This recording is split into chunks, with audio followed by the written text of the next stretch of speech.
boa noite. Que Deus os abençoe e vos guarde. E eu quero convidá-los e convidá-las a abrirem suas Bíblias, por favor, no Salmo de número 73. Salmo de número 73.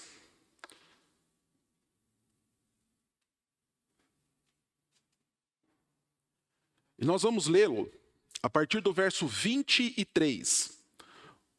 Salmo 73, a partir do 23. E nós vamos então até o 26. Tá certo? Esse texto, ele abre o terceiro livro dos Salmos. Para quem não sabe, há uma divisão histórica, literária dos Salmos. Aqui nós temos a abertura do terceiro livro, que vai até o capítulo 89. Então, o Salmo do 73 até 89 compõe o terceiro livro. E esse é um salmo de Asaf, de um dos filhos de Asaf.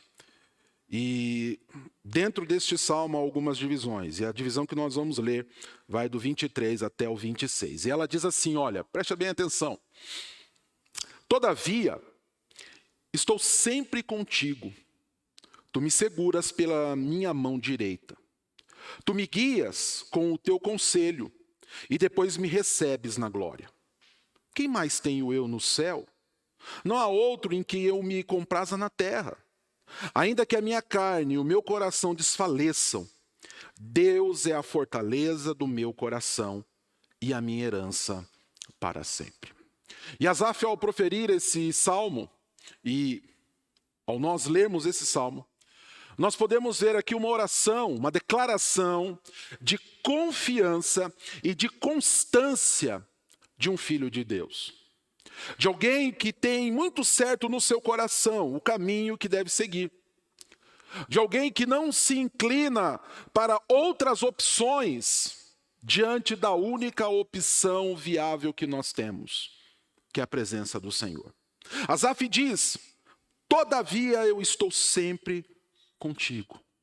Sempre, constantemente, firmemente, andando com o Senhor, sendo segurado por Ele, sendo guiado por Ele, sendo ajudado por Ele. Mas nunca abandono a sua presença. Nunca deixo de buscar ao Senhor, nunca deixo de inclinar-me ao Senhor. Nunca deixo que o meu coração deseje outra pessoa, outro alguém ou outra ação que não a do meu Deus. Que nós possamos ser assim, constantes, firmes, unânimes, desejosos da presença do Senhor, buscando sempre de todo o nosso coração, andando segundo o seu conselho e a sua vontade, sendo firmes no propósito e no chamado que Ele tem para cada um de nós. Amém? Nos coloquemos, por favor, em pé. Nós vamos orar, nós vamos louvar ao nome do Senhor, nós vamos bendizer ao nome do Senhor, nós vamos glorificar ao nome do Senhor com alegria nos nossos corações. Hoje também, por ser um dia atípico, não ser o dia de costume e assim, o dia separado, costumeiramente para o louvor do nome do Senhor, nem todos os irmãos e irmãs puderam estar aqui. Inclusive, nem todos os membros do Ministério de Louvor. Então, nós louvaremos ao nome do Senhor com alegria, em espírito e verdade, entendendo que, independente da formação e da condição, o nosso coração adora e se alegra no Deus da nossa salvação. Pai bondoso, nós louvamos o Teu nome nesta hora. Agradecemos pelo Teu cuidado e graça. Te exaltamos, ó Senhor, nessa hora tão maravilhosa, nesse momento tão especial que o Senhor nos dá. Muito obrigado por podermos estar com o templo aberto, com os irmãos e as irmãs reunidos, para louvar e bendizer o Teu nome. Muito obrigado pela disposição dos Teus filhos e filhas. É muito bom estarmos juntos adorando o Teu nome, bendizendo ao Senhor com alegria, em espírito e verdade. Pedimos, fala aos nossos corações nesta hora. Ministra-nos, ó Pai, direciona-nos, ensina-nos, fortalece-nos. Ensina o Teu povo, fortalece o Teu povo, anima o Teu povo, ó Pai. Encha de unção o Teu povo, de glória do Senhor o Teu povo. E que sejamos, ó Pai, um só coração unidos em Ti. No nome de Cristo Jesus e para a glória de Cristo Jesus. Amém e amém. Louvemos com alegria o nome do Senhor, vamos bendizê-lo na beleza da sua santidade.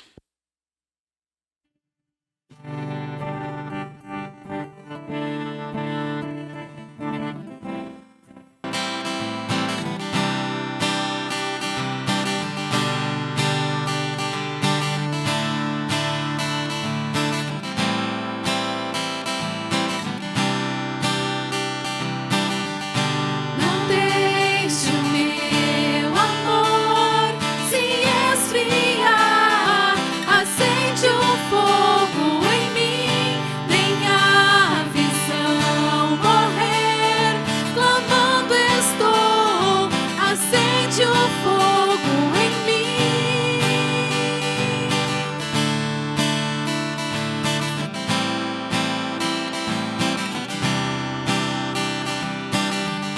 Meu ser, meu coração, o Senhor conhece. Acende o fogo outra vez, ó, vem me corrigir com seu amor. Acende o fogo outra vez.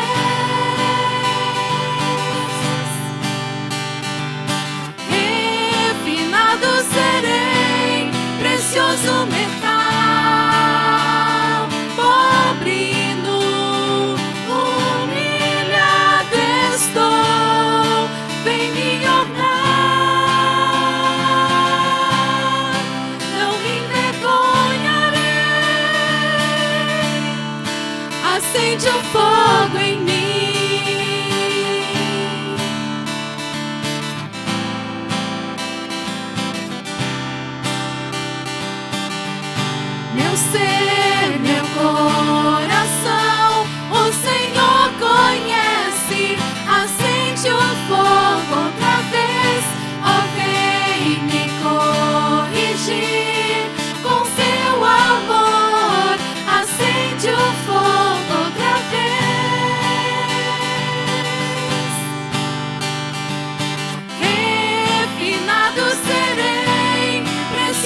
metal, pobre nu, humilhado estou, vem me honrar,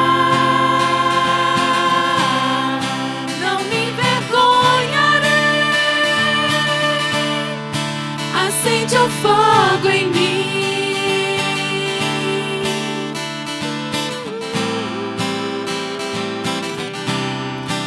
Acende o fogo em mim.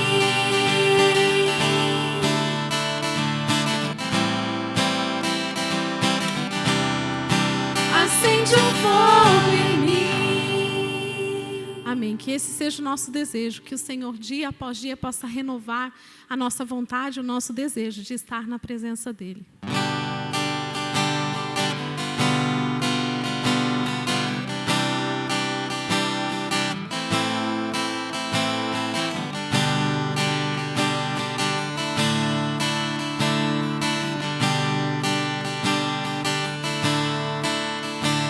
De cruz se erigiu, nela o dia fugiu, como emblema de vergonha e dor.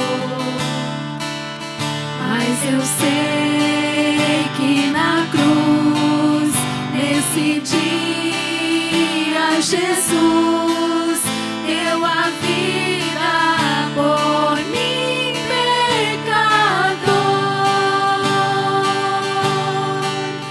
Sim, eu amo a mensagem da cruz. Seu triunfo, meu gozo será. Pois um dia, em lugar de uma cruz, a coroa Jesus me dará. Desde a glória dos céus, o Cordeiro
Pois um dia em lugar de uma cruz, a coroa Jesus me dará.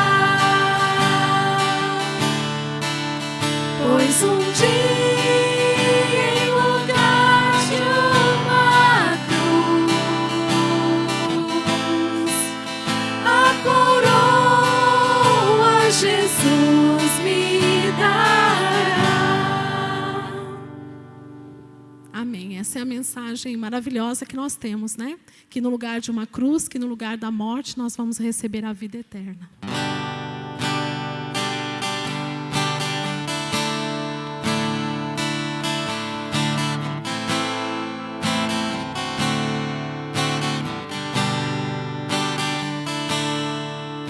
Em espírito, em verdade, te adoramos, te adoramos. Em espírito, em verdade, te adoramos, te adoramos. Rei dos reis e Senhor, te entregamos nosso viver. Rei dos reis e Senhor, te entregamos nosso viver. Pra te adorar, ó Rei dos reis, foi que eu nasci, ó Rei Jesus. Meu prazer é te louvar.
isso que nós estamos aqui, Senhor, para te louvar, para te engrandecer, ó Pai. Seja engrandecido, porque Tu és o Deus das nossas vidas. E nós estamos aqui, ó Pai, como corpo do Senhor, pedindo, ó Pai, aceita o nosso louvor e a nossa adoração, Pai. Nós glorificamos o Teu nome, porque só Tu és digno de toda a honra, toda a glória e todo o louvor. Muito obrigado por este momento, Senhor. Muito obrigado pela comunhão. Muito obrigado, Senhor, pelo Teu cuidado com as nossas vidas. Nós oramos e agradecemos a Ti, em nome de Jesus. Amém. Amém. Podemos sentar, por favor?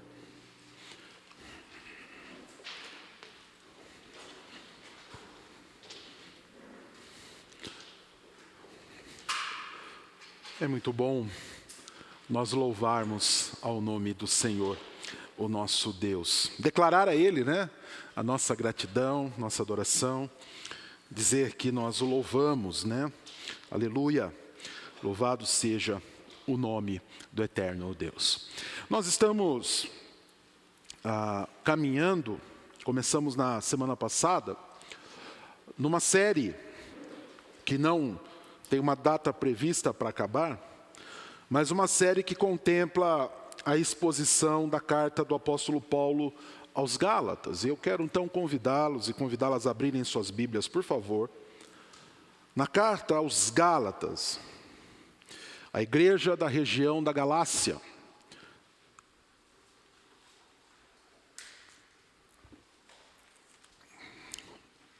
Gálatas é a carta que abre a série de escritos gerais às igrejas gentílicas, né?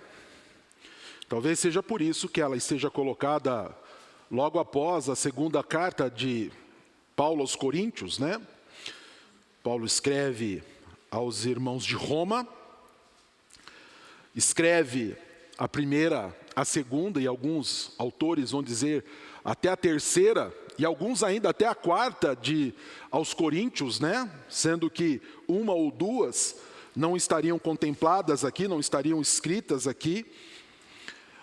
E aí nós temos Gálatas, que é uma das cartas gerais. Por que cartas gerais?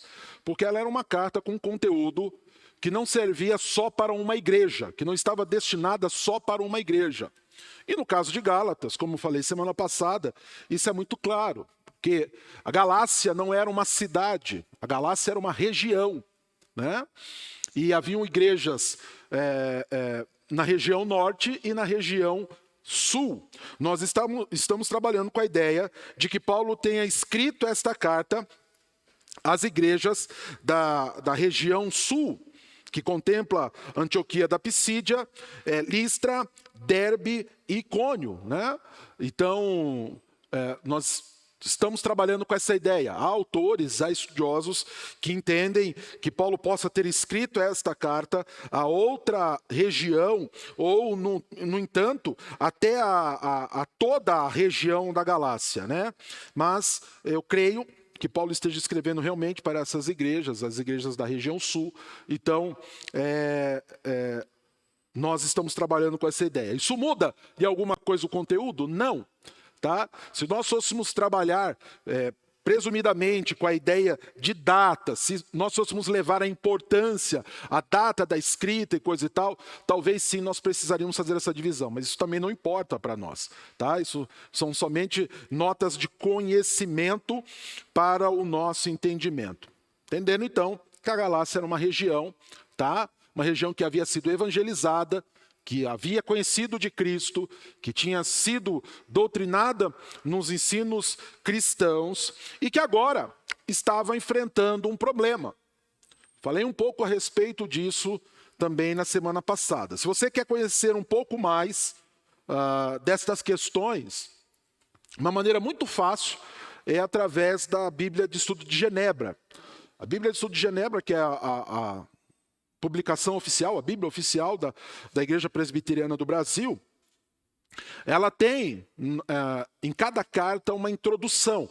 E na introdução aos Gálatas tem estes dados aí, resumidos, bem detalhados, mas bem resumidos também, para que você possa tomar esse conhecimento. Nos rodapés dos versículos aí, as notas mais importantes também estão contempladas. Se você tem desejo de conhecer mais a fundo, aí você pode ir tomando conhecimento de outros autores, de outras obras, aí há comentaristas que escrevem, há outras bíblias que trazem comentários também, você pode ir completando o seu conhecimento, tá?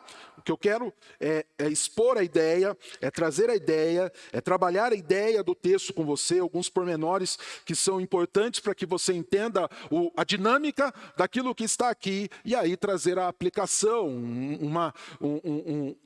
uma volta didática para a sua vida, para que você possa aplicar o conhecimento da palavra à sua vida. Então, nós vamos hoje continuar, nós lemos Gálatas 1, do 1 ao 5 semana passada, e hoje eu vou respeitar aqui a divisão da nossa Bíblia, e nós vamos então do 6 até o 9. Por que eu digo que eu vou respeitar? Porque se você pegar a maioria dos comentaristas, a perícope para eles é dividida até o 10, até o versículo 10. Então a maioria dos comentaristas trabalha dos versos de 6 até o 10, tá? Eu vou trabalhar com a divisão que nós temos aqui, então nós vamos do 6 até o 9, e nós vamos trabalhar essa questão aqui hoje. E na minha Bíblia tem um subtítulo e fala a inconstância dos Gálatas. E diz assim, olha, Paulo continuando então, depois do que nós vimos semana passada. Ele diz, admira-me que estejais passando tão depressa daquele que vos chamou na graça de Cristo para outro evangelho, o qual não é outro, senão que há alguns que vos perturbam e querem perverter o evangelho de Cristo. Mas ainda que nós, ou mesmo um anjo vindo do céu, vos pregue evangelho que vá além do que vos temos pregado, seja anátema. Assim como já dissemos, e agora repito, se alguém vos prega evangelho que vá além daquele que recebestes, seja anátema. Amém? Oremos. Pai querido, obrigado pela tua palavra. Como é maravilhoso podermos estar diante da tua palavra, sermos edificados na tua palavra, aprendemos mais da tua palavra. Nós temos diante dos nossos olhos a história das igrejas da Galácia. E temos, ó Pai, diante de nós um aprendizado poderoso a respeito da tua vontade, da tua direção e do teu querer para aqueles a quem o Senhor chama para viver segundo a tua glória e a tua vontade. Dá-nos então, ó Pai, nessa hora, a capacidade de entendermos e aplicarmos estas verdades à nossa vida. Dá-nos humildade, Senhor, para que, se necessário, sejamos confrontados com aquilo que está aqui. E, a partir disto, Senhor, mudarmos de vida, mudarmos de direção, mudarmos de pensamentos, fazendo assim tudo aquilo que é da tua vontade e do teu querer. Abençoa-nos, ó Pai. Abençoa aqueles que nos assistem, aqueles que recebem também a transmissão deste evangelho. Ministra os corações de cada um deles, ó Pai. Fortaleça os ensínios. Afasta nesta hora, neste momento, toda e qualquer distração, perturbação, concorrência com os nossos olhos, com as nossas mentes e com os nossos corações. E que estejamos voltados de corpo, alma e espírito para a tua verdade, dispostos e dispostas a aprender, com gratidão nos nossos corações. Eu peço que o Senhor use-me, ó Pai, para que eu não pregue nada além daquilo que está na tua palavra, que eu não exemplifique, que eu não acrescente, que eu não diminua em nada a palavra que está aqui proposta. E eu peço também, ó Pai, que eu não seja um impedimento de entendimento dos meus irmãos e irmãs. Peço, dá-nos, ó Pai, a tua misericórdia, o teu poder e a tua autoridade, no nome de Cristo Jesus. Amém e amém. Então nós temos aqui, queridos e queridas, um texto onde Paulo traz uma preocupação no seu coração. Ele mostra aqui, e ele começa a partir do verso 6, a escrever sobre um dos problemas que estavam acontecendo na igreja da Galácia. Por que um dos problemas? Porque não eram somente um. tá?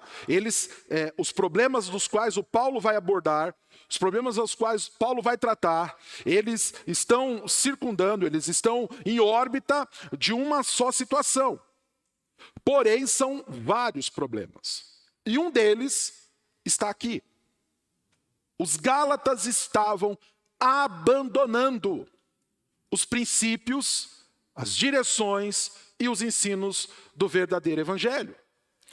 Na minha Bíblia tem um subtítulo falando que os Gálatas estavam em inconstância. Não sei se é o mesmo que há na sua Bíblia, mas para mim aqui trata a respeito da inconstância dos Gálatas. Ou seja, eles não estavam se mantendo no caminho.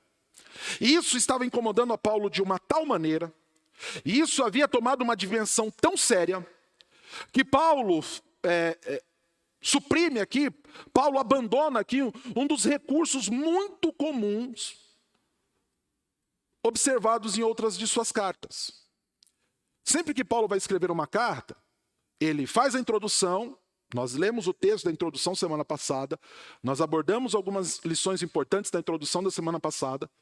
Então, era comum, no estilo de Paulo, né, no estilo literário, no estilo hermenêutico de Paulo, ele fazer uma introdução, saudar os irmãos, saudar a igreja, e logo após, inserir um texto, inserir uma ação de graças em relação às igrejas. Então, ele fazia a introdução, ele falava do seu ministério, falava do seu chamado, e logo após ele vinha com ações de graças, louvando, bendizendo ao Senhor, agradecendo pela vida dos irmãos, mostrando a gratidão que havia no coração dele pela vida de cada irmão e de cada igreja.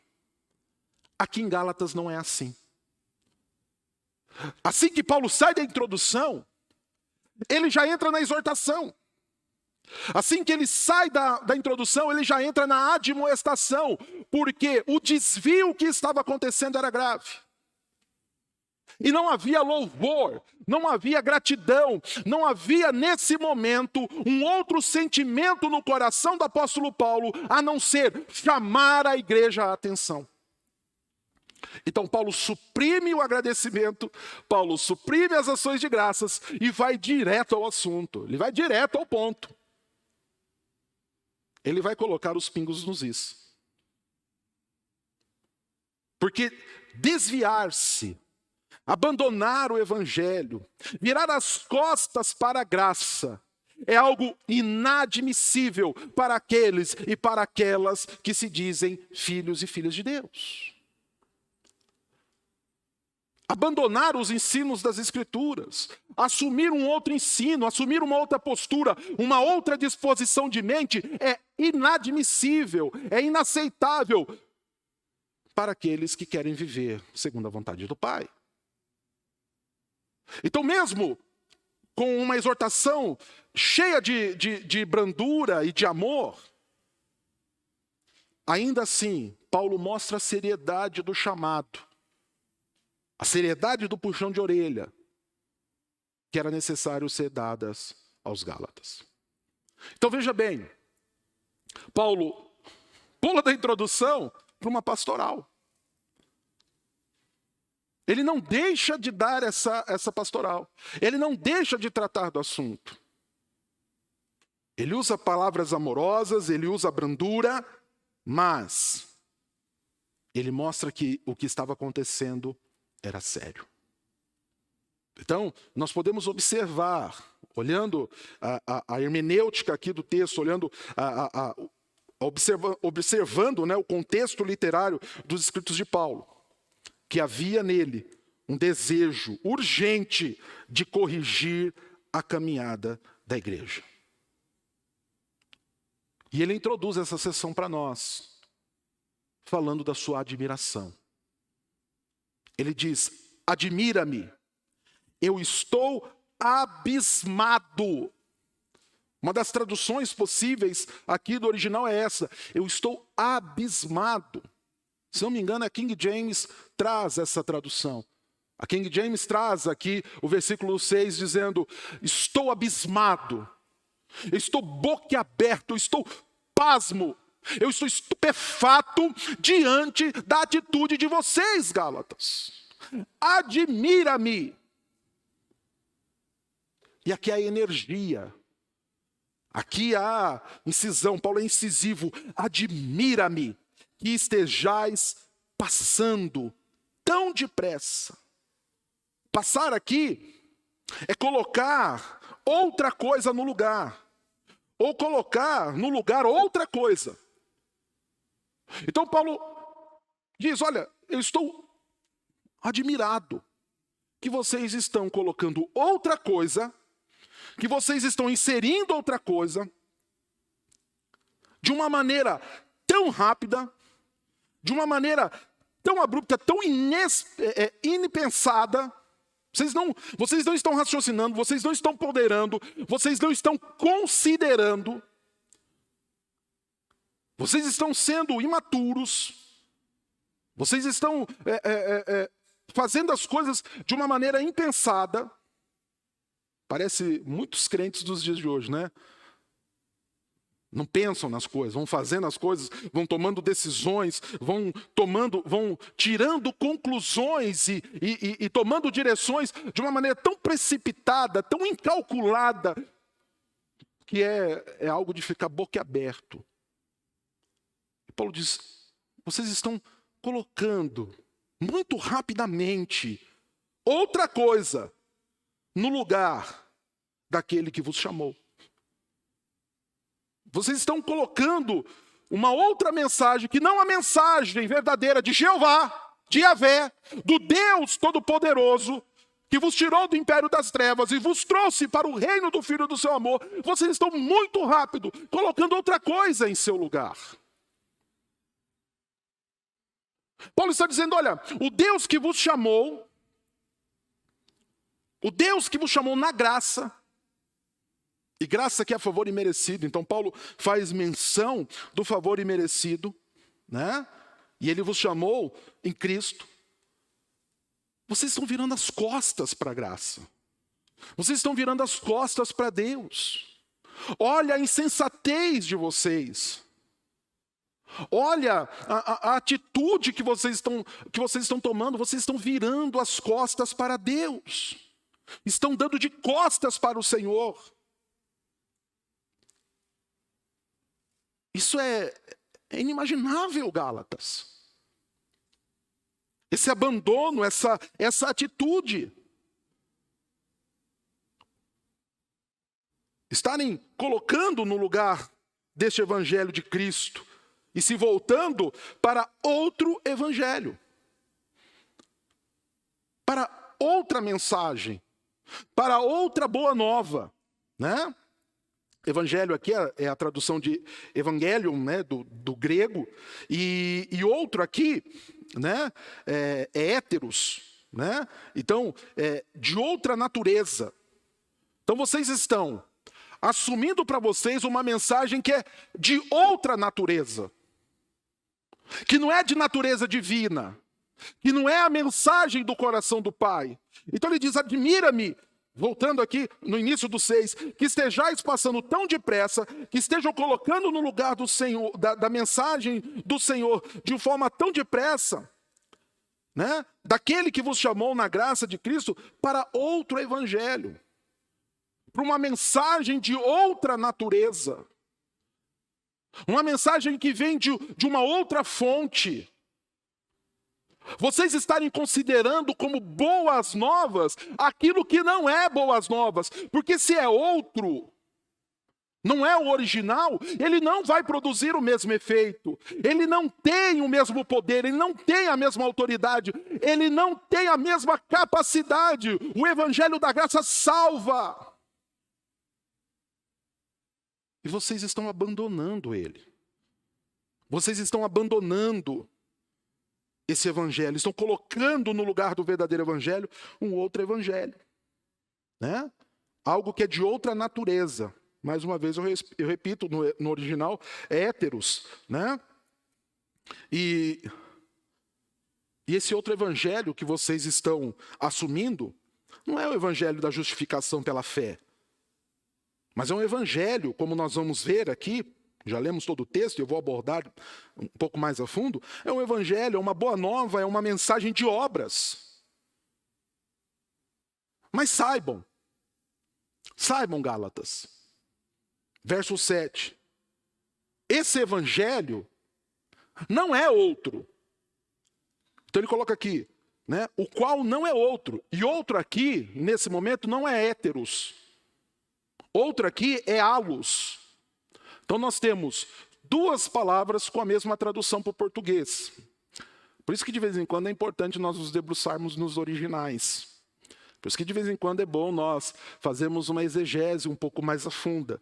Talvez você não tenha o conhecimento técnico para isso, mas as bíblias de estudos elas podem te ajudar. Ali nas notas de rodapé, ali nas referências cruzadas, ali nos comentários, inclusive não só nas edições impressas, tá? Há aplicativos que você pode usar. Inclusive, há um tempo atrás eu fiz um vídeo com um tutorial de como usar um aplicativo que eu uso bastante. Tenho outros, né? Que eu uso bastante e que podem te ajudar para que você possa fazer um rápido, né? E preciso exercício exegético. Tá? Você não vai, até por não ser da tua área, fazê-lo como muitas vezes eu faço, fazendo as transposições quiásticas, aí são termos técnicos, tá, gente? Mas você vai conseguir fazê-lo. E uma das coisas interessantes é isso, é você ver isto. No versículo 6, outros é héteros.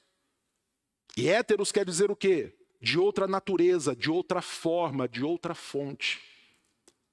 Aqui no 7, outro é halos. E halos está ligado à quantidade, a numeral. Tá? Então, o que Paulo está dizendo aqui? Que não há um outro evangelho. Que não há possibilidade de ter um segundo evangelho. Aquele evangelho, aquela mensagem héteros, aquela transformação de elemento, não produz um outro evangelho. Nem paralelo, e nem aditivo. Não existe outro evangelho. Só há um evangelho. Inclusive aqui fica um parênteses. Às vezes a gente fala, olha, tem igrejas que não estão pregando o verdadeiro evangelho, estão pregando outro evangelho. Essa é uma expressão que a gente nem deveria usar. Estão pregando uma outra mensagem que não o evangelho. Porque não existe outro evangelho. Não existe uma outra mensagem de boas novas, a não ser aquela que prega a Cristo Jesus, e este morto na cruz e ressurreto dentre os mortos. Não há um outro evangelho, senão aquele que prega a salvação pela graça. Não há um outro evangelho, a não ser aquele que chama pecadores ao arrependimento. Não há um outro evangelho, senão aquele que um dia foi proferido na eternidade pelo verdadeiro, único e santo Deus. Paulo está dizendo, não há outro, não há uma soma, não há uma subtração, não há uma divisão, não há um aditivo ao evangelho. Não há outro evangelho. Gálatas, o que vocês estão assumindo não é palavra e nem verdade de Deus. Então, quando Paulo coloca aqui, o qual não é outro, halos, ele está dizendo, não surgiu um novo evangelho. Não tem o número 2, o número 3. Não há competição entre estes dois, porque um é verdadeiro e o outro é falso. Um tem valor e o outro não tem valor. Um leva a vida eterna e o outro a perdição. Há um só evangelho. Aí nós podemos entender ainda com mais profundidade o motivo do espanto de Paulo. Porque os Gálatas, conhecendo a verdade, estavam trocando pela mentira. Os Gálatas, tocados pela graça, estavam agora buscando obras da carne. Os Gálatas, tendo conhecido o evangelho da graça, agora estão buscando viver como judaizantes. Está aqui, ainda mais, o entendimento, porque Paulo estava estupefato. Eu me alianço aqui com Paulo, porque às vezes eu observo isso na vida de muitos, e me espanta. Me faz ficar admirado. Como A cegueira espiritual faz com que as pessoas se alimentem de alfarrobas, de porcarias, enquanto está posto diante dos seus olhos o evangelho da graça. Paulo está dizendo: eu estou admirado, Gálatas, porque vocês estão permitindo, vocês estão acreditando que há uma outra mensagem que possa concorrer com aquilo que um dia vocês ouviram e que transformou a vida de vocês. Mas não há outro, senão que há. E aí Paulo fala, se não há um outro evangelho, o que há? Há alguns que vos perturbam e querem perverter o evangelho de Cristo.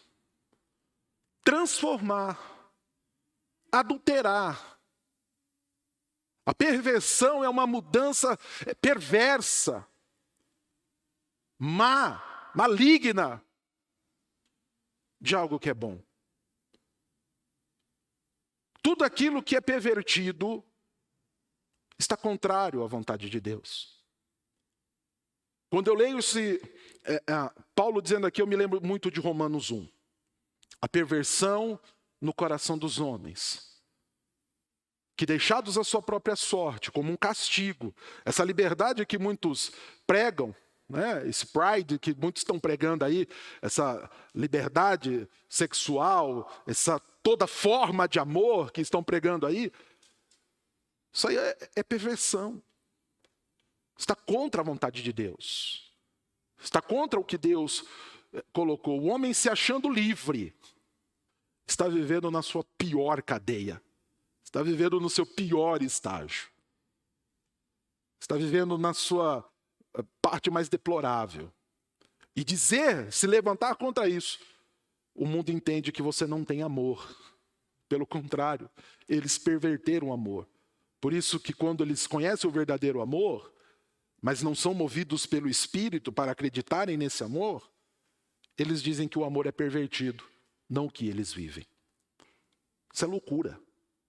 Isso é insanidade. Paulo está estupefato porque os Gálatas estão agindo dessa mesma maneira. Paulo vai dizer depois, né? Gálatas nécios, ele vai condenar isso. Então, ele está dizendo: há alguns dentre vós, alguns no meio de vós, alguns pregando a vocês, tentando perverter o evangelho de Cristo, porque não tem como criar outro evangelho, não tem como fazer um outro evangelho. Então, eles estão pegando o verdadeiro e pervertendo, colocando aditivos, tirando questões essenciais. E vocês estão acreditando. Mas ainda, verso 8, mas ainda que nós, ou mesmo um anjo vindo do céu, vos pregue evangelho, boas novas, que vá além do que vos temos pregado, seja anátema. E como eles sabiam qual era o evangelho correto, né? Ou qual é a forma correta do evangelho, e os limites desse evangelho. Ele pode ir até aqui, não pode ir até ali. Isso aqui é um acréscimo perverso. Ou isso aqui é uma subtração maligna. Como eles sabiam? Como eles conseguiriam? Como que nós podemos saber? Porque Paulo diz, olha, se alguém vier, né? Mesmo que seja anjo do céu, ou nós mesmos, e vos pregue um evangelho que vá além, então há um limite. Como que eu sei até onde ele deve ir? Pelo conhecimento das Sagradas Escrituras. Os limites do evangelho, a sua essência, o seu conteúdo íntegro está nas Escrituras. Por que os bereanos eram mais excelentes? Por que eles eram considerados? Por que foi ressaltada a sabedoria deles? Porque eles recebiam a mensagem e eles iam conferir os limites, os termos. Eles iam lá nas letras miúdas dos contratos. Eles iam saber as condições para ver se não havia adulteração, se não havia algum tipo de acréscimo ou decréscimo. E Paulo diz, olha, se vocês buscarem esse conhecimento, se vocês tiverem esse senso crítico, se vocês tiverem essa atitude, e ao tê-la, identificarem que até mesmo nós, ou uma entidade de vida dos céus, ultrapassa esse limite, considere essa mensagem, considere essa pregação, considere essa pessoa anátema. Aqui não há uma transliteração, aqui não há uma tradução, permanece a palavra no original, então a palavra em aramaico. E anátema era uma expressão usada para amaldiçoar alguém, para amaldiçoar alguma coisa, para dizer que aquela coisa, para dizer que aquilo era maldito, condenado à destruição. Anátema, você já ouviu essa palavra outras vezes e já conhece ela de outras expressões bíblicas, mas talvez você não saiba a origem dela. Anátema era, originalmente, aquele animal que era dedicado ao holocausto, que era dedicado ao sacrifício, e depois de cumprido o seu papel, o que sobrava era destinado à destruição, não era para ser usado. Tá? Então, a partir daí, começou-se, né, a trabalhar essa expressão, e ela se tornou isso, olha, algo anátema é algo que é destinado à destruição, que não tem um bom uso, que não vai ser usado para algo bom, não presta. A partir do anátema, não presta. Então, qualquer mensagem que extrapole, qualquer coisa que contraponha, qualquer coisa que se oponha ao evangelho, seja considerado anátema. Não digno de ser usado, não digno de ser ouvido, não digno de ser assimilado. Porque não presta para a vossa edificação, não cumpre o propósito de Deus para a vida de vocês. E para que vocês saibam o que é evangelho e o que é anátema, vocês precisam ter conhecimento da verdade. Vocês precisam ter entendimento, sabedoria, discernimento, que não vem pelo acaso. No caso do evangelho, a sabedoria do evangelho, o conhecimento do evangelho vem por meio do uso do evangelho e do bom uso do evangelho, lendo o evangelho, vivendo o evangelho, conhecendo mais e mais o evangelho. Não também como se tem feito hoje, viu, gente? Hoje muitas pessoas têm buscado um conhecimento do evangelho ou da teologia, muito para arrogância e soberba própria. Não é esse também o caso, tá? Muito para debates que não levam a lugar nenhum, que não produzem nada. Esse também é anátema. É um uso inadequado, inapropriado. O evangelho transforma vidas. O evangelho traz a humildade cristã. O evangelho edifica, exorta, na verdade. Paulo está exortando os Gálatas aqui nesse evangelho. Paulo está dando esse puxão de orelha neles no evangelho. Paulo está mostrando a sua admiração no evangelho. Porque ele tinha conhecimento de tal. E ele diz, olha, qualquer acréscimo daquilo que é exigido na palavra, qualquer acréscimo daquilo que é exigido por Cristo, vocês considerem amaldiçoado. E ele continua. Assim como já dissemos no verso 9. E agora repito. Eu vou deixar aqui, ele usa um recurso didático aqui, né? Da repetição, para firmar na mente, para deixar claro na mente. Então, ele usa uma ênfase, ele usa um recurso de repetição, que é um recurso didático. Os professores aí, os pedagogas sabem disso, né? Que a repetição é um recurso didático, repetição com ênfase, com pausa, com expressão corporal, com olho no olho, nas vistas, né? Isso tudo eu uso ali e falei, repito, se alguém vos prega, vos anuncia, se alguém propaga, profere seja diretamente, seja na tribuna, seja nos veículos que for, se alguém vos prega evangelho que vá além daquele que recebestes, seja anátema, seja amaldiçoado. Então, os Gálatas estavam virando as costas para a graça de Deus. E isso causava um espanto, uma aversão em Paulo. Eles estavam acreditando em mentiras e distorções judaicas. E não estavam vivendo o evangelho. Trazendo já um pouco para cá, para o nosso dia a dia.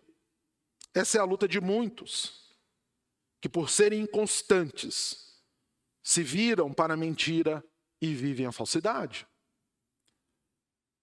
Se não ficou claro, ou se eu não falei aqui para você, no que os Gálatas estavam acreditando? O que as igrejas da Galácia estavam acreditando? O que Paulo está chamando a atenção? Por que Paulo está fazendo essa exortação? Qual é o problema abordado aqui? E por que Paulo fala do evangelho? E por que Paulo fala do outro evangelho? E por que ele fala que não existe outro evangelho? Ele diz aqui no verso 7 o seguinte: há alguns que vos perturbam e querem perverter o evangelho de Cristo. Quem eram esses alguns? Acredita-se que haviam mestres do judaísmo, alguns convertidos ao cristianismo e outros não, que estavam chamando os Gálatas, que estavam pregando as igrejas da Galácia, a viverem um evangelho híbrido, uma prática cristã híbrida. E que estavam chamando os crentes da Galácia, principalmente os gentílicos, os de origem gentia, que não haviam sido circuncidados, a circuncidarem-se. A passarem a praticar e a viver como circuncidados. Dizendo que se eles não circuncidassem, eles não fariam parte da verdadeira religião.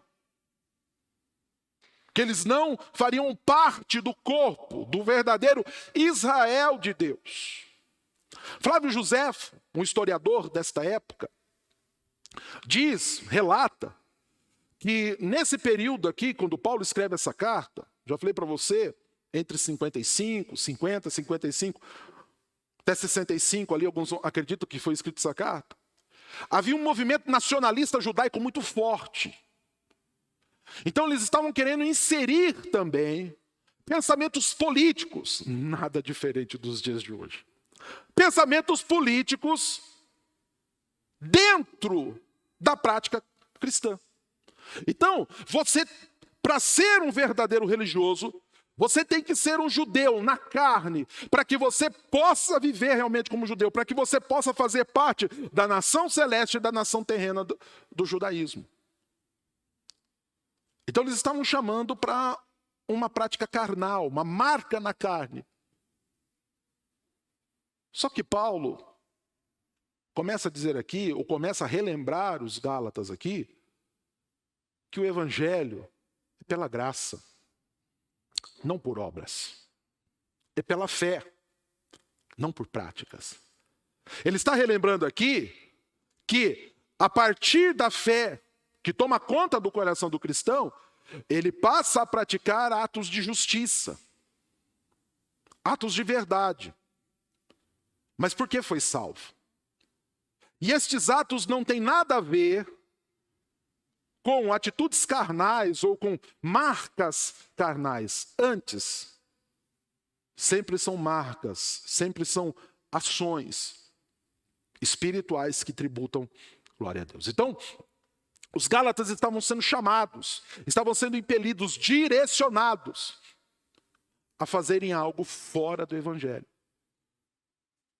E esses líderes estavam pervertendo os Gálatas a isso. Nós podemos, e aqui é um pensamento meu, tá? Não sei se há correlato em algum comentarista. Eu, estudando aqui, cheguei a esse pensamento, cheguei a essa conclusão, e eu quero compartilhar isso com vocês, que aqui nós podemos dividir a admiração, a admiração que Paulo estava tendo, né? A atitude de estar boquiaberto de Paulo, por dois caminhos. Primeiro, ele estar admirado destes líderes estarem fazendo isto, estarem fazendo essa distorção. Muito provavelmente eram homens que tinham conhecimento da verdade, mas estavam fazendo essa distorção, né? Mas eu creio que o maior golpe, a maior dor no coração de Paulo estava em ver a igreja aceitando estas mentiras.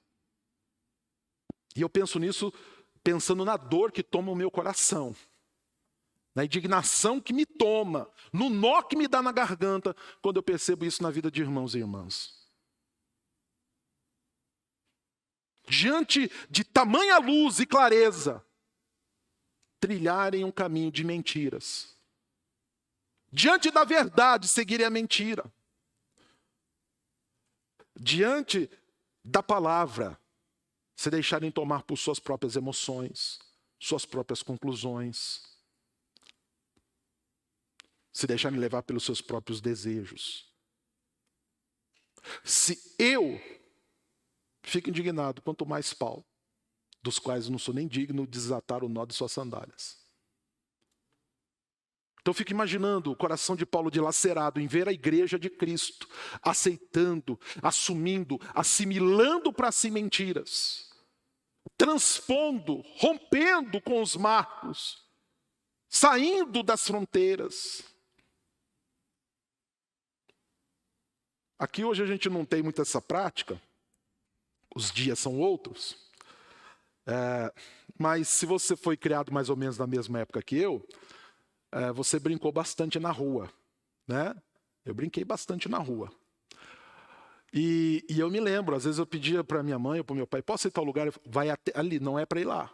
Não passa dali. Se passar, o homem do saco te pega. Lembra do homem do saco? O homem do saco te pega. Não é para ir a tal lugar, é perigoso. E era interessante que a gente, né, parecia... Já viu esses robôs que o pessoal põe para limpar a casa hoje? Aqueles robôs aspiradores? Eles têm uma barreira laser, né, uma linha ali, e ele vai até aquilo lá e ele não passa, né? A gente era desse jeito, não passava. Diferente de muitos crentes quanto ao evangelho. Não pode ver um limite de meio metro, 1 metro, 2 metros, quer pular, quer passar, quer transpor. Acha que isso é liberdade, acha que essa é a verdadeira vida, acha que é assim que se vive. E eu me lembro de Jeremias, não porque estive lá, mas porque li, dizendo: não remova os marcos antigos. Aquilo que os vossos pais, que os vossos antepassados deixaram. Paulo estava admirado por isto. Paulo estava boquiaberto por isso. Porque de uma maneira muito rápida, muito impensada, translocada, emotiva, cega, os Gálatas haviam abandonado o evangelho. Perderam a passada, a constância, se deixaram enganar. Então, aqui nós vemos Paulo falando a respeito disto. Apresentando, suprimindo inclusive a sua tão comum gratidão em ações de graças, para já trazer a sua exortação à igreja da Galácia. E nós vemos então uma igreja que estava numa inconstância. E observando à luz do que nós vimos aqui. E se nós queremos viver livres também da inconstância, algumas questões precisam ser trazidas à nossa prática, né? Para sermos livres da inconstância, em primeiro lugar, e aí eu quero então passar para as aplicações. É necessário da nossa parte sobriedade e sabedoria diante das novidades e tentações deste mundo. O que Paulo está apresentando ali, nós podemos entender, é isso. Um chamado à sobriedade e sabedoria diante das novidades e tentações desse mundo. Estavam chegando com uma outra mensagem. Estavam chegando com uma outra proposta. estavam chegando com acréscimos. E você pode ter certeza que isso vinha muito bem concatenado, muito bem alicerçado, muito bem trilhado em ideias filosóficas, em conclusões jurídicas, filosóficas. E aí a gente pode ir fazendo aí outros acréscimos. Isso vinha muito bem trabalhado, muito bem bonitinho, num pacote muito bonito. E os Gálatas estavam como aqueles peixes famintos diante do anzol com uma isca.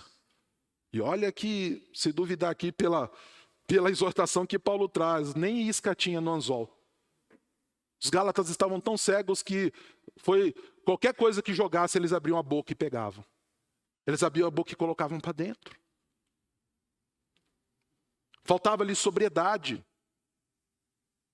Faltava-lhes sabedoria. E se nós queremos viver uma vida cristã constante, verdadeira, se nós queremos viver uma vida cristã que glorifique a Deus, que seja uma vida cristã daqueles que têm a convicção da eternidade, é necessário que nós tenhamos sobriedade e sabedoria diante das novidades e tentações deste mundo. E o mundo, e o seu príncipe, e os seus anjos, vão lançando coisas. Como não cair? Vira e mexe, uma visita, uma conversa, os irmãos me apresentam algumas coisas, e muitas novidades dos dias de hoje eu sou apresentado por terceiros. Eu sou uma pessoa muito pouco conectada com canais aí externos, né? E algumas coisas eu realmente passo batido. E aí os irmãos falam, pastor, você viu tal coisa? Agora, a última desses dias, dos últimos dias, está ligado sempre à novela. Pastor, você ouviu tal coisa na novela? E eu sempre respondo a mesma coisa, eu não preciso assistir a novela, eu já li a Bíblia, né? Então eu não tenho curiosidade de assistir a novela, eu já li a Bíblia.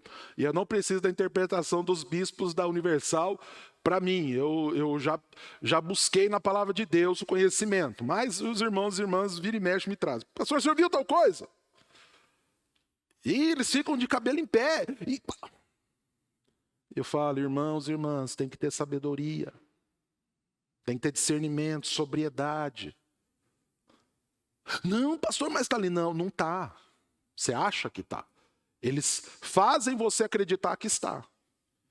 E eles fazem acreditar por recursos dramatúrgicos, recursos emocionais. E eles fazem a interpretação e quando a gente vê, a gente está enveredado nisto. E saiba, gente, a grande habilidade de Satanás é mentir.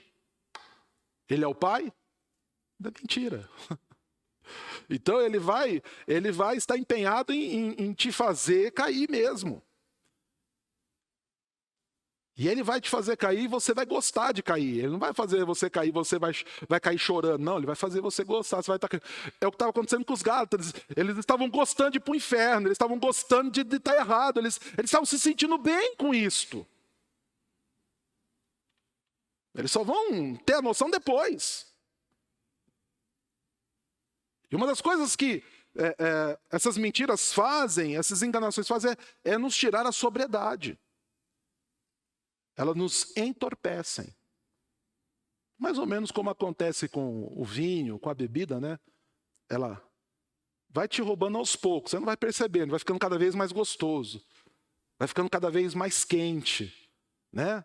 Você começa a tomar, está lá 10 graus, os cambitos tá gelado, daqui a pouco começa a esquentar. Opa, tá ficando gostoso. Quando você vê, já não tem mais o domínio das pernas, das palavras, das ideias. Perde o rumo. Perde o controle. Assim são as mentiras de Satanás para nós. E ele usa os seus anjos, distorcendo o evangelho. Foi assim que ele tentou desviar, distrair a Cristo após os 40 dias no deserto. 40 dias e 40 noites. Com distorções da própria palavra. Por que ele não pegou Cristo nas suas mentiras? Porque Cristo não estava distraído, ele tinha conhecimento, ele sabia os limites, ele sabia as coisas corretas. Havia sobriedade e sabedoria. Nós somos chamados a andar como filhos da luz. Nós somos chamados a andar em sobriedade, não só por abstinência à bebida alcoólica, mas por buscarmos, inclusive, andarmos em abstinência em relação a nós mesmos, as nossas emoções. Sabe uma coisa que te entorpece muito? As tuas emoções, o teu coração. Às vezes ele faz pior do que o vinho. Estou usando vinho aqui, mas pode usar outra bebida. Não sei, vai que você gosta de tomar um corote, né? Eu não estou sabendo, né? O vinho é mais classudo, né? Pode permear o púlpito, né? As tuas emoções são pior do que um shot de tequila. Você pode ficar entorpecido por elas. E o diabo usa disto para te distrair. Mas a grande questão é que isso está dentro de você. Então você tem que ter domínio, sobriedade, para que você resista e saiba discernir as novidades. Agora já não é tão novidade, há um tempo atrás era, né, a teologia da prosperidade, trazendo aquela ideia de que todo cristão, Deus vai te fazer rico, próspero, você merece, né? Ontem eu estava conversando com alguns colegas pastores, eu ouvi algumas coisas que me deixaram meio de cabelo em pé, né? E a gente ouve isso muito em oração, né? Pessoal requerendo autoridade, poder e coisa e tal, né? São essas novidades que vêm, essas interpretações que vêm, né? Esses congressos que surgem, as pessoas vão, e isso tudo. Se você não tiver discernimento, eles vão aplicar de uma maneira que vai parecer realmente é isso mesmo. E a gente cai e quebra a cara. Só que às vezes é tarde demais. Então, para nós não sermos inconstantes na vida cristã, sobriedade e sabedoria é importantíssimo. E também que nós saibamos lidar com as tentações. Esses dias eu estava em oração, e eu tenho sempre orado pelas nossas autoridades. Nesses dias de pandemia, se tem alguém que nós devemos colocar nas nossas orações, são as nossas autoridades, prefeitos, governadores e tudo mais. Estava lá orando, e enquanto eu orava, eu me lembrei de uma notícia. Estava orando e me lembrei de uma notícia que eu vi lá. E que um determinado município, não me lembro agora o município, ia receber uma quantia grande em dinheiro para tratar da pandemia. Lembrando que, inclusive, Toledo está debaixo de um decreto de calamidade pública. Então você não precisa de licitação, não precisa de nada. Aí vem um carrilhão de dinheiro. Olha a tentação. Olha aquilo tudo diante dos nossos olhos. Eu comecei a orar, Senhor, livra as nossas autoridades, inclusive, da tentação. Livra-nos da tentação. Isso está no padrão de oração que Cristo nos apresenta. E nós devemos lidar com isso, nós seremos tentados. Viver pelo Evangelho não é a coisa mais fácil. Você sabe disso, já foi te avisado. Nesse mundo você vai ter aflições. A vida do Evangelho não é um mar de rosas. A vida do Evangelho não é um jardim de grama verdinha e céu azul.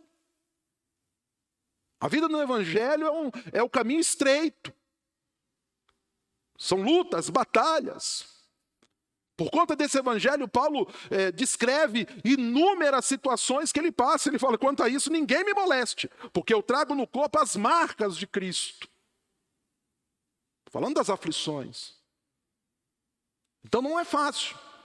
E de repente vem uma mensagem e pinta tudo de dourado, tudo de rosa, tudo de azul, tudo maravilhoso.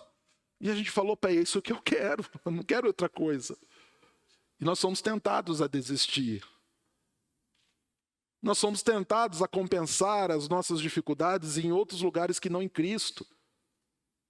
O qual nós chamamos de carências, né? Então nós devemos ter sobriedade e sabedoria. Porque além das novidades, teológicas e religiosas, virão também as tentações. E nós devemos resistir a cada uma delas, para a glória de Deus. Porque nos deixamos levar pelas tentações, às vezes nós ficamos para trás na caminhada. Você não passou por isso também? Você é mais novo, nunca foi pobre, mas se você já foi pobre, já foi mais velho um pouco, então você vai lembrar dos carros antigos. Já teve Fusca, já teve Fiat 147, atrasava o ponto. Tinha que ficar lá arrumando o ponto. E o carro perdia a lenta, ficava descompassado, começava a ficar ruim, porque estava fora do ponto, estava fora do ritmo. Então, isso nos atrapalha. Se você não quer ficar fora do ritmo, se você não quer ficar fora da passada, saiba lidar com as novidades e também com as tentações. Uma segunda questão é para que nós sejamos livres da inconstância. É exigido de nós, ou deve ser percebido em nós, resistência à falsidade de Satanás e de seus anjos. A palavra de Deus diz: resistir ao diabo e ele fugirá da presença de vós. Os Gálatas não estavam resistindo. Chegaram com uma nova proposta e eles aceitaram. De pronto. Não houve questionamento. Não houve um raciocínio. Não. Chegaram, anunciaram, pregaram, eles aceitaram. E assim tem sido com muitos de nós. Nós não criamos resistência às coisas. Aceitamos tudo de maneira muito passiva. Somos espiritualmente fracos. Somos mentalmente fracos. Qualquer pressão que exerçam sobre nós estamos aceitando. Isso é tão visível nos dias de hoje, que qualquer pressão que se põe sobre uma pessoa, ela tem uma atitude descompassada, né? Uns provocam tiroteios, outros choram copiosamente, outros dão cabo da vida e daí por diante. Não há uma resistência, não há mais força. Principalmente aos ataques de Satanás e seus anjos. Nós precisamos aprender a dizer não a essas investidas de Satanás. Nós precisamos aprender a resistir ao diabo. Nós precisamos aprender a resistir às tentações. Precisamos aprender a resistir a nós mesmos. Por meio da ação, da manifestação do fruto do Espírito, domínio próprio, mansidão, todas essas coisas. Resistir. Não aceitar essas imposições. Nós precisamos resistir à ideia de tudo ser fácil, de conhecer o Evangelho por meio da novela da Record. Eu nem vou fazer crítica em questão à parte artística, porque eu não assisti, eu assisti só o primeiro, foi só o primeiro capítulo aquele dia, né? A gente estava de férias, assistiu o primeiro capítulo. Nem quis assistir o segundo. Precisamos resistir, irmãos e irmãs. Hoje as pessoas chegam e falam qualquer coisa, anunciam qualquer coisa, e a gente está ali. Cara de paisagem, né? Poker face.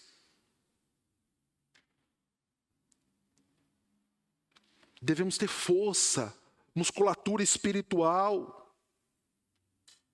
Somos fracos porque oramos pouco. Somos fracos porque lemos pouco a palavra. Somos fracos porque dedicamos pouco tempo à edificação, à vida comunitária. Sabe, o ferro afiando o ferro, um preparando o outro. Nós temos muito pouco disso hoje. Temos vivido dias de individualismo, ensimesmados. Por isso, Tem nos faltado musculatura espiritual, tem nos faltado musculatura intelectual, musculatura espiritual diante das falsidades de Satanás e seus anjos. Nós precisamos resistir. Paulo está de boca aberta, Chegaram, pregaram e vocês aceitaram. Rápido. Lógico que ele ia ficar estupefato se eles aceitassem, mesmo lentamente, mas rápido.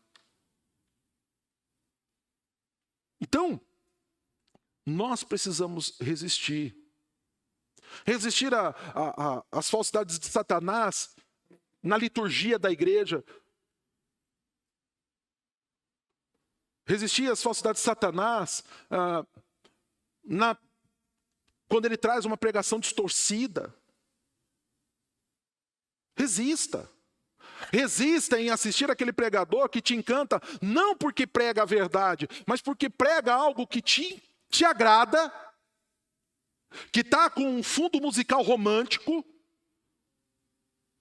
a meia luz, em 4K, e o que você tem a dizer daquilo é lindo. É verdade? Não sei, mas é lindo. Você viu uma pessoa falou, pastor, você assistiu tal mensagem? Aí eu falei assim, não, ela mandou o link. Ela deu um pouco, pastor, você assistiu? Assisti, o que você achou? Uma porcaria. Credo, pastor, é uma porcaria. Eu falei, você gostou? Ela falou, gostei, por quê? Ai, eu me senti tão bem. Essa musiquinha no fundo é tão gostosa de ouvir, não é, pastor? Eu detesto ouvir mensagem com aqueles tecladinhos no fundo. Me irrita. Tudo bem, isso é posição pessoal, é subjetivo, tá? Eu entendo.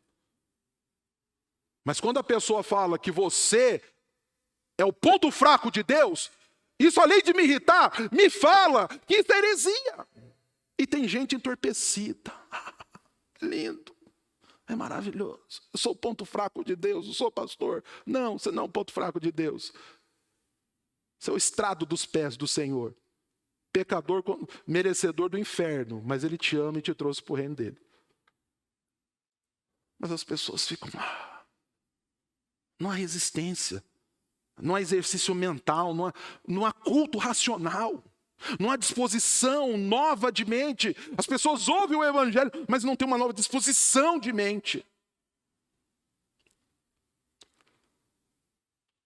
Se nós queremos viver livres da inconstância, é necessário resistência à falsidade de Satanás e seus anjos. Ao contrário dos Gálatas, que estavam se deixando levar tão rapidamente. Terceiro e último lugar, e eu encerro a minha fala. Se nós queremos estar livres da inconstância, é necessário desmascarar as mentiras à luz do evangelho. Paulo está dizendo, isso que vocês estão ouvindo, isso que está sendo pregado é anátema. É algo condenado, amaldiçoado e que não tem uso para a vida de vocês. E Paulo diz isso confrontando aquilo que estava sendo pregado à luz do verdadeiro evangelho. Algo que pouquíssimos também fazem hoje. Não confrontam as mentiras à luz do evangelho. Não confrontam as suas próprias mentiras à luz do evangelho. Muita gente abandona a leitura da palavra, porque quando começam a lê-la, ela confronta o seu interior. Confronta os seus princípios, conceitos e valores. Aí eu abandono a Bíblia, ao invés de abandonar as minhas mentiras. Eu abandono a Bíblia, ao invés de abandonar as minhas más condutas, as minhas práticas ruins. Eu abandono a Bíblia, ao invés de buscar transformação, renovação para a minha mente. Os Gálatas estavam vivendo, já haviam passado. Estava lendo um comentarista que diz, olha, muito provavelmente, Paulo vai tão rápido ao ponto, tão direto ao ponto, porque ao analisar a situação dos Gálatas, ele percebeu que a situação deles já era periquitante. Eles já estavam a passos largos, muito distantes da verdade. Por isso que Paulo não perde tempo. Por isso que ele vai tão rápido ao ponto. Porque o estrago já era grande entre os Gálatas. Porque eles não confrontaram aquela mentira à luz do evangelho. Por que os bereanos eram mais excelentes do que os de Tessalônica? Porque confrontavam tudo à luz das Escrituras. Por que os bereanos eram mais excelentes do que nós? Porque nós muitas vezes não confrontamos. Preferimos as mentiras. A mentira é confortante, ela aquece momentaneamente. E a gente se sente bem. E por que a gente precisa se sentir bem com a mentira? Porque não temos musculatura espiritual, não temos resistência. Porque não somos como os gigantes da fé. Então, aceitamos. Mas o verdadeiro cristão, a verdadeira cristã, ele não aceita as coisas dessa maneira. Antes, ele confronta cada uma delas à luz do evangelho, à luz das Escrituras. E vai trazendo à tona, vai desmascarando cada uma das mentiras. Ah, pastor, mas se eu fizer isso, fulano vai ficar bravo comigo. Se eu fizer isso, olha, as pessoas vão achar que eu sou chato, as pessoas acham o que for. O que importa é o que Cristo vê em você. O que importa é o que Ele diz de você. O que importa é você não ouvir da boca dele que você é anátema. Antes que você é um filho e uma filha dele. Então, se você não quer ser enganado, se você não quer viver inconstantemente, se você não quer perder a passada da glória, se você quer andar segundo a vontade de Deus, desmascare as mentiras à luz do evangelho. As mentiras que te contam, as mentiras que você mesmo cria. As mentiras emocionais. Confronte-as. É isso mesmo? É dessa maneira mesmo? Esse sentimento que eu estou nutrindo é assim mesmo? Essa é a expressão da verdade?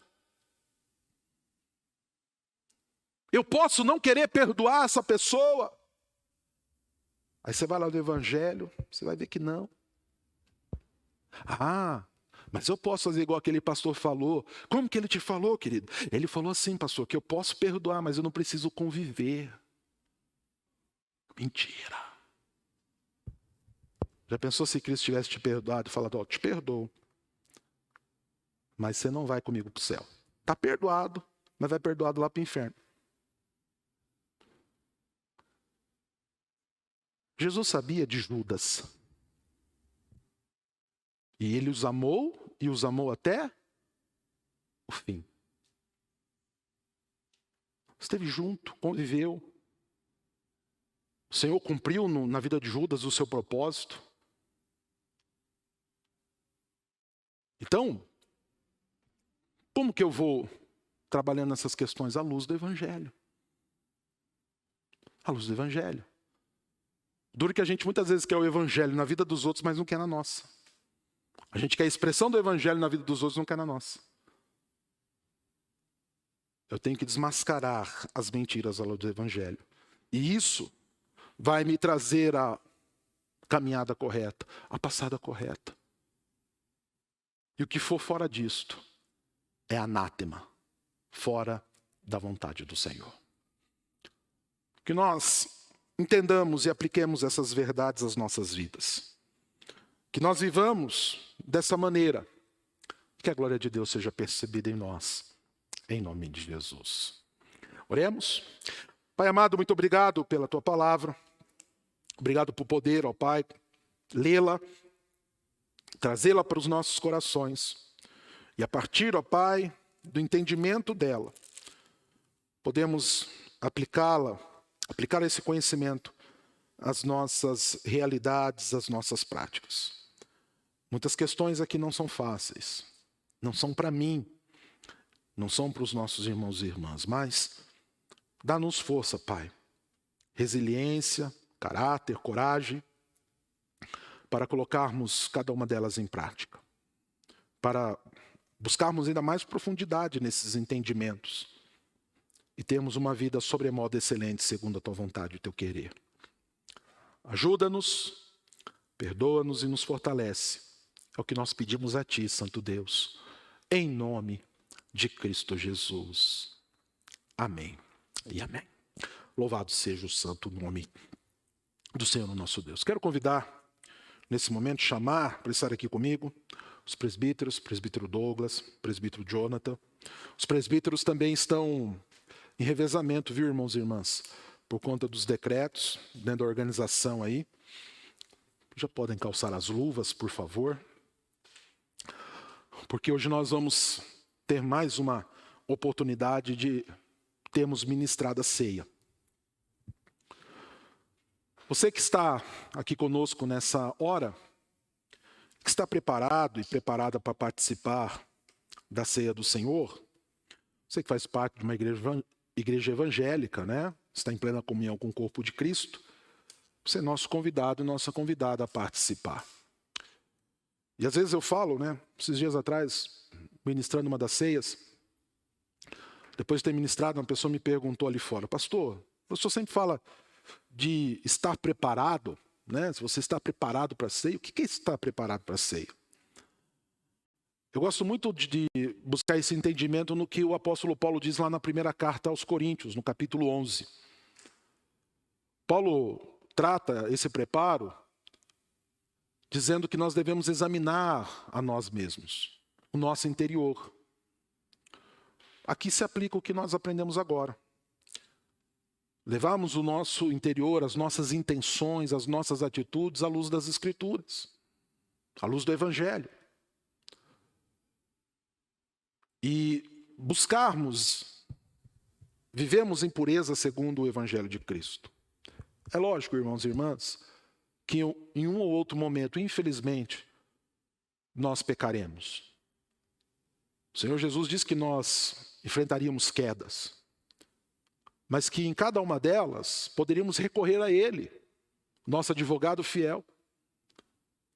E Ele tem perdão, Ele tem consolo, Ele tem transformação para nós. João diz, né, se nós confessarmos os nossos pecados, Ele é fiel e justo para nos perdoar os pecados e nos purificar de toda injustiça. João fala isso nos mostrando que confessar é uma atitude resultante do arrependimento. Então, eu reconheço que pequei, me arrependo e confesso. O Senhor perdoa pecados. Se eu estou vivendo dessa maneira, em todas as minhas práticas, buscando viver em retidão, em santidade, eu estou preparado, preparada para participar da ceia. E se você olha para o teu interior, se você tem observado isso, e você não é você quem vai julgar, tá? Você vai julgar à luz das Escrituras. Olha, eu tenho vivido segundo as Escrituras, meu coração está em Cristo. Meu coração é obediente ao Senhor em amor. Eu estou pronta para participar. Se você está pronto, então, se você está pronta, os presbíteros vão distribuir os elementos, você vai pegar o teu pão e o teu vinho e vai permanecer assentado, não vai comer e nem beber. Depois que todos nós estivermos com os elementos, eu quero orar, consagrar, abençoar, e aí então comeremos e beberemos juntos, para a glória de Deus. Tá bom? Então, eu vou distribuir ali aos presbíteros, eles vão distribuir a vocês. Se você está preparado, então preparada, participe para a glória de Deus Pai.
Nos coloquemos em pé, irmãos e irmãs, com toda a reverência.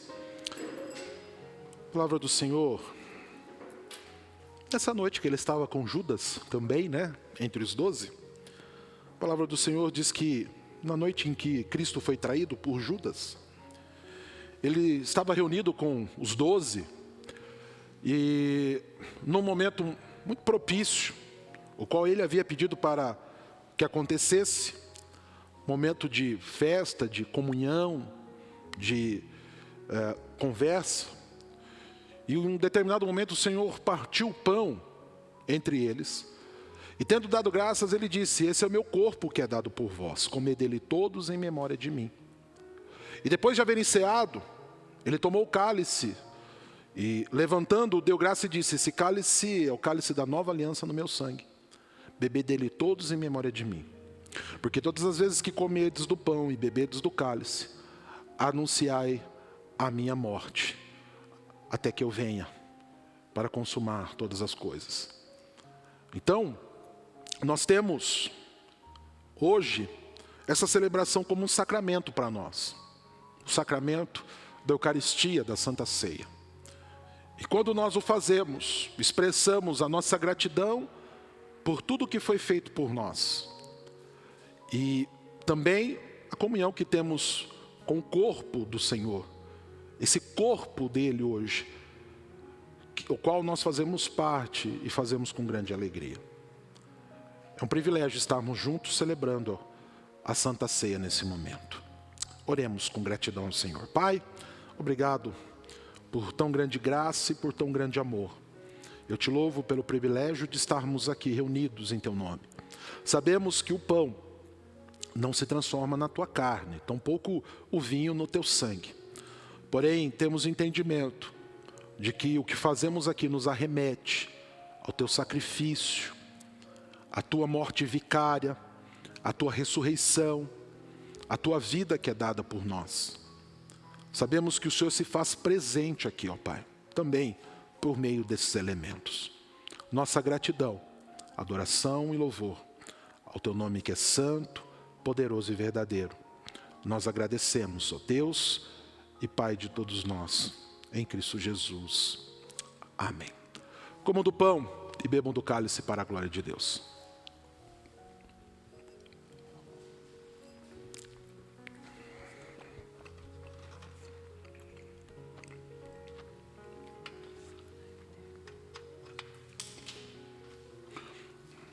Podemos sentar, por favor?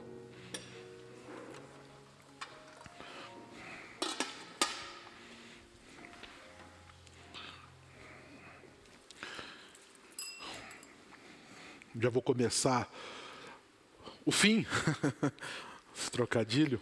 O presbítero Douglas me pediu para avisar ali, então eu já vou avisar para não esquecer. Estamos nos momentos finais, quero dar alguns avisos. Amanhã nós teremos EBD, tá, irmãos e irmãs? Online. Então, cada classe aí vai receber o link para participar.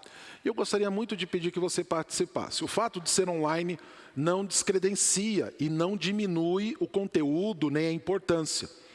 É importante nós estarmos juntos. Essa continuidade do aprendizado e tudo mais. Então, participe. Tá? Às vezes, não vai ter, então dá aquela descompromissada, vou dormir até mais tarde. Não, tá? Se comprometa, participe